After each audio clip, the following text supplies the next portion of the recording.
Welcome to On the Ground for Palestine and Israel for the week of June 11th, 2022. Brought to you by Kumi Now. It's hot here in Israel and Palestine. It's something like 7 degrees above the average or thereabouts. But this podcast isn't about the weather, so I'm not going to confirm it. And please don't fact check me on that. But for the rest of the podcast, feel free to check my sources and let us know if we got anything wrong. We start with the news this week that Palestinian citizens of Israel have lost a prominent activist for women's rights and against violence. 28-year-old Johara Knifas from the northern town of Sfaram was killed in a car bombing Tuesday evening. She is the daughter of the deputy mayor of the town. Knifas worked as an activist for women's rights and against violence in the community.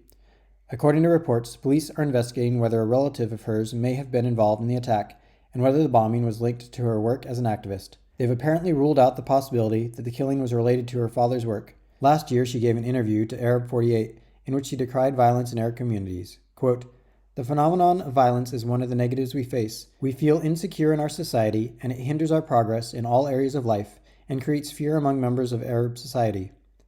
As the Times of Israel notes, quote, "Arab communities have seen a surge in violence in recent years, driven mainly, but not only, by organized crime. Arab Israelis blame the police, who they say have failed to crack down on powerful criminal organizations and largely ignore the violence, which includes family feuds, mafia turf wars, and violence against women. The community has also suffered from decades of neglect. Hers was the 32nd murder in the Arab community this year and the 5th woman." Second, Jordan's Ministry of Foreign Affairs and Expatriates has denounced continued settler assaults on the Greek Orthodox Patriarchate's properties in the occupied city of Jerusalem. The ministry was warning of repercussions after the Israeli Supreme Court recently ruled in favor of settler takeovers of 2 high-profile hotels in the Old City of Jerusalem, stressing its denial of the Israeli court's authority in the occupied Palestinian territories and in East Jerusalem. A ministry spokesperson affirmed Jordan's absolute rejection of all measures aimed at changing the identity of occupied East Jerusalem, including the Old City. Now, why should we pay special attention to what Jordan has to say about holy sites in Jerusalem? The ministry argues that Jordan has a role in protecting and tending to Muslim and Christian holy sites in Jerusalem based on the Hashemite custodianship. And what is that? Hashemite custodianship refers to the royal family of Jordan's role in tending Muslim and Christian holy sites in the city of Jerusalem. It stretches back to 1924 when the Supreme Muslim Council, the Muslim body in charge of Muslim community affairs in Mandatory Palestine, chose Hussein bin Ali, the Sharif of Mecca, as custodian of Al-Aqsa. That custodianship has been administered by consecutive Jordanian kings. While Jordan lost the West Bank in the 1967 Six-Day War, the Peace Treaty of 1994 stated that Israel commits to respect that custodianship. As a result, it is a Jordanian trust that manages and maintains Al-Aqsa and the Dome of the Rock. And King Abdullah II participated in funding the renovation of Christ's tomb in the Church of the Holy Sepulchre in 2017. Third, on Thursday, Israeli forces shot Muslim teen Mohammed Fadel Tamimi in the village of Nabi Saleh, northwest of Ramallah. He was shot by a soldier in the head with a sponge-tipped bullet. Luckily, his condition has been described as stable. The soldiers also shot his brother in the same incident, and he is also stable. If the story sounds familiar, it might be because Mohammed has previously been shot in the head by Israeli occupation forces. On December 15, 2017, Mohammed, who was 15 at the time, was seriously injured by Israeli army fire when the soldiers shot him with a rubber-coated steel bullet in the face from close range. He was put in a medical-induced coma to treat his head injury and regained consciousness a few days later. It was his shooting that led to Ahmed Tamimi, along with her mother and cousin, approaching 2 soldiers outside their home. Ahed was filmed slapping one of the soldiers as she yelled at him. Ahed was later arrested in a night raid and served 8 months in prison before being released as part of a plea deal. In the past few weeks, we've pointed out a couple of times that the Israeli court system has ruled that flying the Palestinian flag is perfectly legal in Jerusalem. However, facts on the ground seem to say otherwise, with soldiers ripping flags off the hearse of a murdered journalist and confiscating flags from, and in many cases arresting people, raising the flag during the Israeli flag march. Well, now the Knesset is attempting to make the law match the practice. Mondoweiss reports that a bill banning the Palestinian flag passed a preliminary vote in the Israeli Knesset. Notably, although the bill refers to, quote, enemy flags, the only specific flag mentioned by the bill is the Palestinian flag.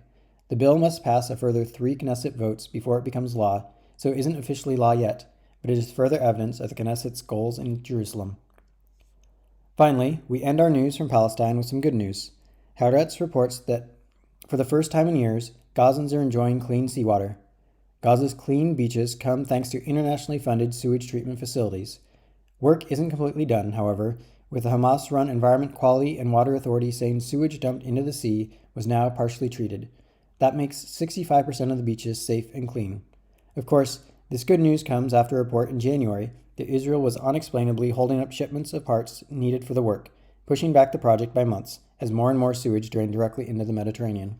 In activism news around the world, we have two stories to note this week. First, the band Big Thief has canceled their upcoming July concerts in Tel Aviv. Tel Aviv is the home of one of the band members, and they'd previously played in Tel Aviv in 2017.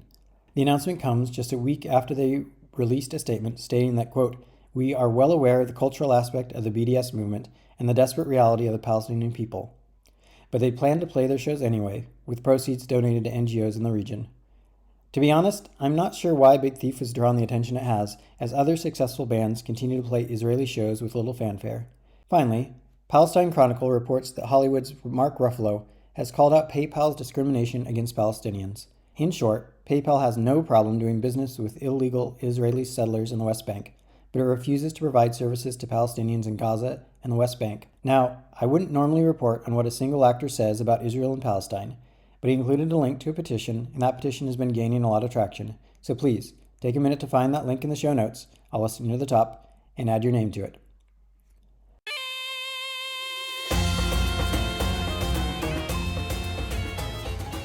And that's our news this week. On the Ground for Palestine is produced by Kumi Now, an initiative of Sabeel Jerusalem that is focused on nonviolent solutions to occupation based on international law. This week, Kumi Now focuses on tourism and pilgrimage in Palestine and how it is affected by the occupation. We have a webinar this Tuesday at 6 p.m. Palestine time with Rami Kassis, the Executive Director of Alternative Tourism Group. Remember, links to the stories mentioned in this podcast are always available below the video or in the show notes. If you like this weekly roundup, we suggest you subscribe to this podcast through your favorite podcast app, join us at kuminow.com, follow us on social media, and join our weekly Kumi Now newsletter. You can sign up at kuminow.com/register. You can let us know what you think of this news roundup by emailing us at kumi@kuminow.com. We thank you for your role in activism for Palestine and Israel, for only together may we rise up.